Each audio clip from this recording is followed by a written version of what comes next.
এবং পুরুষের পাশাপাশি নারীদেরকেও পাঠাতে পারি দক্ষ জনশক্তির মতন করে, তাদেরকে প্রয়োজনীয় ট্রেনিং এর মাধ্যমে, প্রয়োজনীয় সার্টিফিকেশনের মাধ্যমে, তাহলে ফ্রিল্যান্সিং এবং বাংলাদেশ থেকে বিদেশে জনশক্তি রপ্তানির সংখ্যাটাকে আমরা অনেক ডাইভার্সিফাই করতে পারি, অনেক এনহ্যান্স করতে পারি। আমাদের এই কালচারটাকে যতটা সম্ভব আস্তে আস্তে শেষ করতে হবে এবং এডটেককে প্রায়োরিটাইজ করতে হবে স্কিল এনহ্যান্সমেন্টের জন্য টিচারদের ক্ষেত্রে। অনলাইন এডুকেশন, ক্লাসরুমে তাদেরকে কিভাবে করা যায়, পিপিটি মডেলে আমরা সেখানে যেতে পারি। সেকেন্ডারি লেভেলে আমাদের এই পর্যন্ত যে প্ল্যান, আমাদের অ্যাক্টিং চেয়ারম্যান তারেক রহমান বলেছেন, মাল্টিপল ল্যাঙ্গুয়েজ ইন্ট্রোডিউস করা, বাংলা এবং ইংলিশের বাইরে জাপানিজ, অ্যারাবিক, ম্যান্ডারিন, ফ্রেঞ্চ, যেই ল্যাঙ্গুয়েজগুলো গ্লোবাল একটা এমপ্লয়াবিলিটির সাথে সরাসরি সম্পর্ক রয়েছে।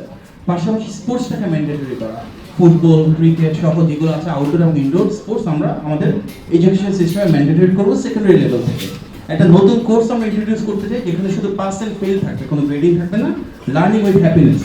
আমাদের interpersonal skill, soft skill, team work develop করা, কমিউনিটি সার্ভিস আছে, ট্রি প্ল্যান্টেশন প্রোগ্রাম করা, নর্মাল যে আদব কায়দা আছে সেই সব কিছু থেকে শুরু করে এখানে ডেভেলপ করা হবে, যার মূল উদ্দেশ্য হচ্ছে যেটা বর্তমানে আমাদের সমস্যা, আমাদের স্টুডেন্টরা বের হচ্ছে খুব ক্র্যামিং বা মেমোরাইজিং বেসড একটা এডুকেশন সিস্টেম থেকে, সেখান থেকে বের হয়ে তাদের ইন্টারপার্সোনাল স্কিল এবং ক্রিয়েটিভিটিটাকে আমরা ডেভেলপ করতে চাই। ক্লাস 8 অনওয়ার্ড অর্থাৎ হায়ার সেকেন্ডারি লেভেলে আমরা সায়েন্স, আর্টস এবং কমার্সের পাশাপাশি টিপের সিস্টেম ইন্টিগ্রেট করতে চাই। বিশ্বের প্রায় সব ইউনিভার্সিটিতে কিছু অক্সিলারি বা অপশনাল কোর্স থাকে। পদ্মা সেতু, মেট্রো রেল এবং এলিভেটেড এক্সপ্রেসওয়ে নির্মাণের গর্বিত অংশীদার বসুন্ধরা সিমেন্ট, যেখানে যে কেউ চাইলে অ্যাটেন্ড করতে পারে। হতে পারে মাল্টিমিডিয়ার জন্য, গ্রাফিক্সের জন্য, হতে পারে সেটা ওয়েব ডেভেলপমেন্ট বা পার্টিকুলার সফটওয়্যার ইউজের জন্য। এমন সব কোর্স যেগুলো করতে হতে 4 সপ্তাহ বা 6 সপ্তাহ লাগে, বাট সেই স্কিলগুলো ডেভেলপ হয় যার উপর ভিত্তি করে মার্কেটে এমপ্লয়েবল হওয়া সম্ভব। আমরা সেই কোর্সগুলো বাংলাদেশের সব ইউনিভার্সিটিতে ধাপে ধাপে শুরু করতে চাই।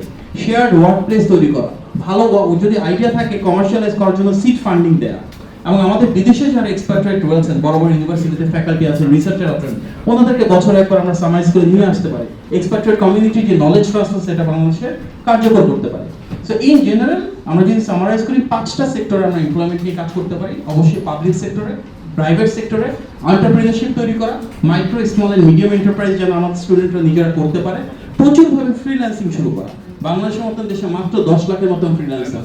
আমরা যদি ফিলিপাইন মডেল দেখি, আমাদের অন্ততপক্ষে 2 থেকে 3 মিলিয়ন এমনি করার সুযোগ আছে। সো আমরা সেই পলিসি সাপোর্ট আমাদেরকে এই মুহূর্তে দিতে পারছি না।